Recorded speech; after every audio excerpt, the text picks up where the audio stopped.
Selamat pagi, selamat siang, selamat sore, dan selamat malam kepada Ibu dosen, kepada para investor, dan kepada teman-teman sekalian. Hari ini kami akan mempresentasikan tentang tugas kami mengenai game. Game kami adalah game board. Nah, game ini kami memberi namanya Pirates Journey. Next. Tapi sebelum itu, perkenalkan kami dari kelompok 10, yang anggotanya saya sendiri, Abraham Jonathan Hortalanus, dengan NPM 210711042. Saya Maria Della Strada Cimpiatan dengan NPM 201710842. Oke, kita akan berbicara dulu tentang masalah. Pada game ini, kita juga berbicara tentang target usia tentunya. Nah, game ini tuh kita tujukan kepada anak-anak, pada remaja yang berusia 12 hingga 22 tahun. Mengapa hingga 22 tahun?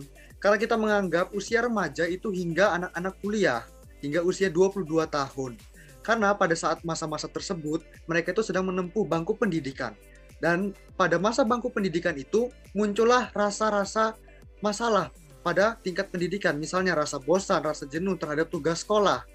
Kemudian juga adanya rasa bosan terhadap game ular tangga. Game ular tangga itu kurang mendukung adanya interaksi komunikasi. Kita itu bisa bermain game ular tangga tanpa adanya komunikasi sama sekali. Kemudian dari masalah tersebut, maka kita akan menyimpulkan solusinya. Maka kita ciptakanlah permainan ini.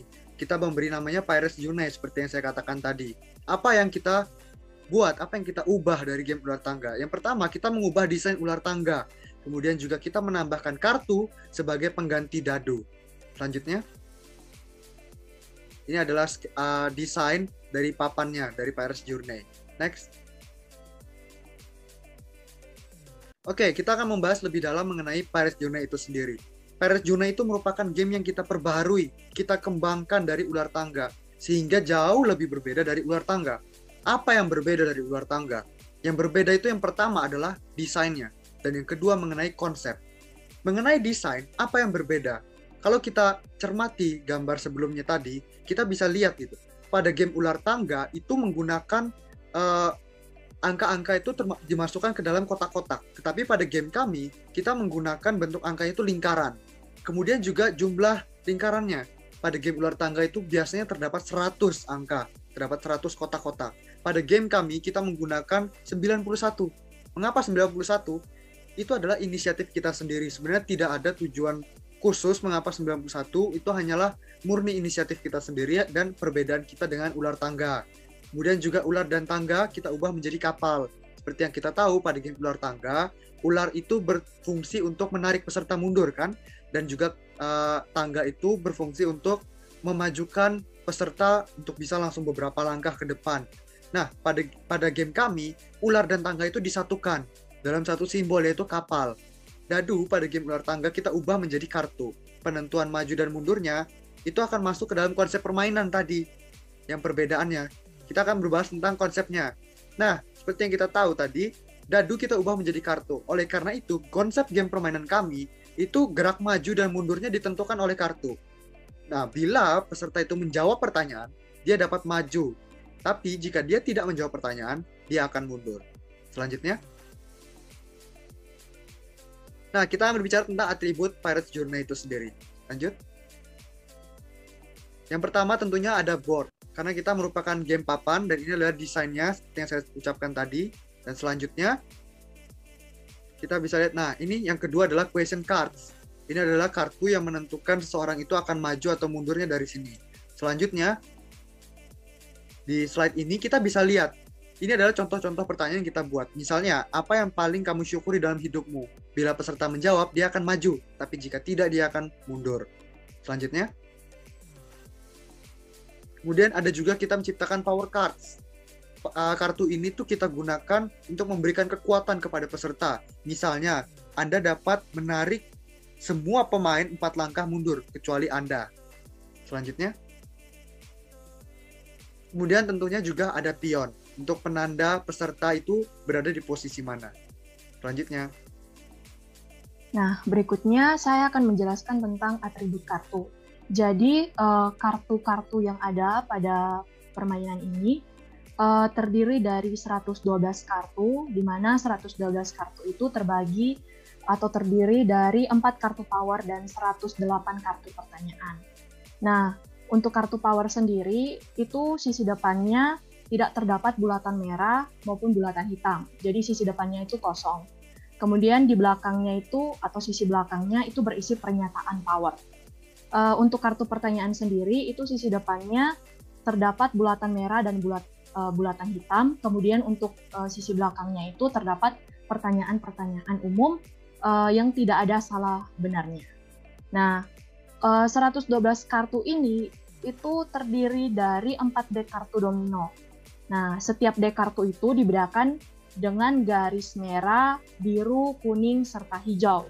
Nah, untuk garis-garis atau warna-warna garis yang ada, itu tidak mempunyai makna khusus, tetapi itu hanya untuk membedakan setiap deck kartu. Jadi, ini merupakan variasi dari permainan. Jadi, kartu-kartu itu juga bisa dipakai untuk memainkan kartu domino. Jadi, garis-garis ini bakal membantu pemain dalam menyusun setiap deck kartu yang ada. Kemudian, tentang atribut board. Nah, di sini ukuran papan yang kami rancang kurang lebih 30 x 20 cm. Nah, berdasarkan gambar ini, posisi start itu berada pada lingkaran kosong sebelum angka 1. Kemudian untuk posisi finishnya itu berada setelah angka 91, tepatnya pada peti harta karun. Kemudian untuk kapal yang ada, di sini kapal berperan ganda ya. Jadi kapal itu dapat berperan dalam menarik mundur pemain atau juga dapat memajukan pemain ke angka depan. Kemudian untuk cara bermainnya, yang pertama itu pemain cukup menentukan urutan pemain. Jadi dalam penentuannya itu bebas mau pakai cara apa. Kemudian yang kedua, pemain menarik kartu sesuai urutan. Untuk lebih jelasnya ada pada slide berikut. Nah, jadi dalam aturan permainan ini itu sudah mencakup cara bermainnya itu seperti apa. Nah, yang pertama itu, untuk aturan yang pertama, kami sarankan jumlah pemain itu hanya sampai 6 orang saja. Selebihnya itu tetap dapat dimainkan, namun pertanyaannya itu berpotensi terulang. Jadi kalau misalnya lebih dari 6 orang, kami perkirakan pertanyaan yang ada itu dapat berpotensi terulang. Jadi kami sarankan 6 orang saja. Nah, yang berikutnya, bulatan hitam pada kartu itu menunjukkan jumlah langkah maju pemain. Jadi misalnya pemain menarik kartu, kemudian menjawab pertanyaan, pemain akan maju sesuai jumlah bulatan hitam yang ada. Nah, jumlah bulatan hitam itu terletak di bagian depan, terutama sisi kanan kartu. Kemudian untuk bulatan merah sendiri, itu menentukan jumlah langkah mundur pemain. Nah, bulatan merah terletak pada sisi depan kartu, terutama bagian kiri kartu. Berikutnya, ini aturan yang berikut, jika pemain tidak menjawab pertanyaan, pemain wajib mundur, telah saya singgung di awal. Nah, di sini yang perlu saya tambahkan adalah bahwa, jadi kartu yang ada, kartu-kartu yang ada, untuk bulatan hitam, itu sisi kanannya itu selalu terdapat bulatan hitam. Namun untuk bulatan merah sendiri, ada kartu yang sisi kirinya itu kosong. Nah, sisi kosongnya itu tetap mewakili makna bahwa itu adalah tempat bulatan merah. Jadi misalnya pemain menarik kartu kemudian tidak menjawab pertanyaan, pemain tetap di tempat kalau misalnya mendapatkan kartu yang mana sisi kirinya itu kosong atau tidak terdapat bulatan merah.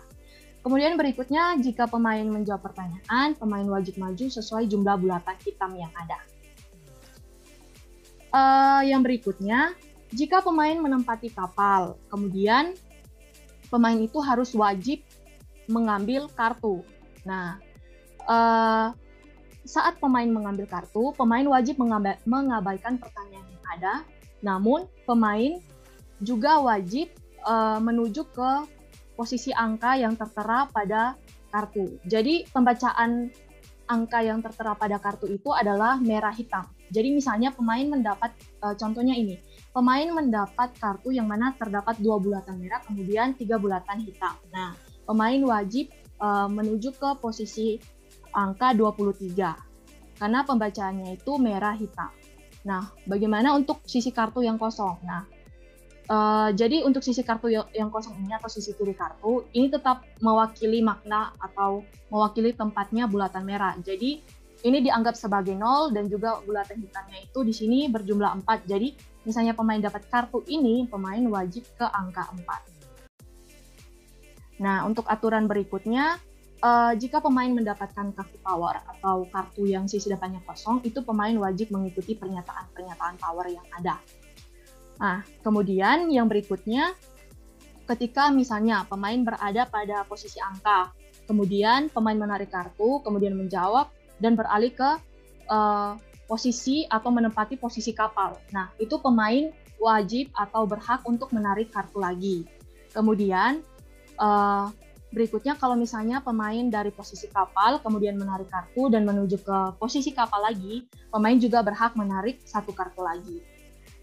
Untuk aturan yang berikutnya, sesama pemain itu dapat saling mengeliminasi. Jadi misalnya pemain A berada pada angka 9. Kemudian datanglah pemain B dan pemain B menjawab pertanyaan, kemudian maju atau melangkah, kemudian menempati posisi angka 9, maka pemain A atau pemain yang semula berada pada posisi tersebut akan tereliminasi ke posisi awal atau posisi start. Nah, berikutnya,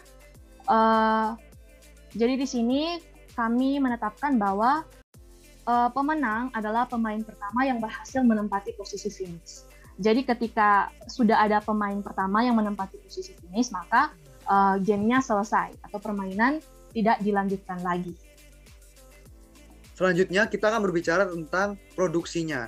Yang pertama kita akan membahas tentang bahan itu sendiri. Bahannya kita memilih, untuk bahan papan itu kita memilih bahan art karton glossy dengan ketebalan 400 GSM.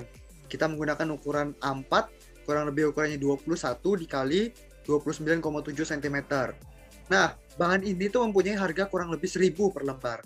Kemudian kita juga bahas tentang packagingnya tentunya, yang tidak kalah penting. Kita menggunakan bahan yang sama, art karton glossy dengan ketebalan yang sama juga 400 gram, 400 GSM maksud saya, tetapi dengan ukuran yang berbeda, dengan ukuran A2, dengan dimensi 42 kali 59,4. Itu mempunyai harga 1.500 per lembar. Selanjutnya, nah, kita bisa melihat ini adalah sketsa packaging. Sketsa ini nanti akan dicetak di art karton glossy tadi dengan ukuran A2. Selanjutnya. Nah, kita juga membutuhkan pion atau bidak. Satu pion itu mempunyai harga kurang lebih 700 di pasaran, 700 rupiah di pasar. Kemudian juga kartu tentunya. Kita kartu menggunakan bahan art karton dengan ketebalan 230 GSM. Sesuai survei kami di pasar, art karton 230 GSM ini mempunyai harga kurang lebih 50.000 per 100 lembar. Yang artinya satu lembar itu mempunyai harga 500 rupiah. Selanjutnya, berdasarkan hal tersebut, maka kita menghasilkan harga jual kasar. Nah, dengan bahan art karton 1.000, kemudian juga kartu yang kita hitung satu lembar A4 itu bisa menghasilkan 30 kartu ukuran domino, itu artinya membutuhkan 4.000. Kemudian juga kita akan memberikan 10 pion ke dalam satu paket, artinya 7.000. Biaya cetak listrik kurang lebih 20.000, biaya packaging 10.000, dan akhirnya kita temukanlah total biaya produksi kira-kira 42.000. Dan kita akan menjualnya di harga 99.900. Yang artinya para investor kita akan mendapatkan profit kurang lebih 37.900 per produk, per paket. Berikutnya di sini kami menjelaskan tentang metode penjualan. Jadi metode penjualan yang ada itu adalah terkait promosi dan strategi. Untuk promosi sendiri kami memilih untuk promosi lewat iklan YouTube, kemudian Facebook Ads, dan endorse. Jadi kan target penjualan kami itu kan ke remaja. Nah, remaja ini biasanya lebih dekat dengan sosial media, jadi kami memilih ketiga wadah tersebut. Kemudian untuk strategi sendiri di sini untuk launching atau pengeluaran pertama produk itu kami memberikan promo atau diskon 25% selama 1 minggu. Nah, ini merupakan gambaran tampilan depan atau desain dari packaging tampilan depannya. Kemudian ini desain keseluruhan packaging, dan juga di sini ada atribut pion, kartu, kemudian board. Dan berikutnya ini adalah poster. Oke, sekian dari kami. Terima kasih. Apabila ada salah kata, kami mohon maaf. Terima kasih.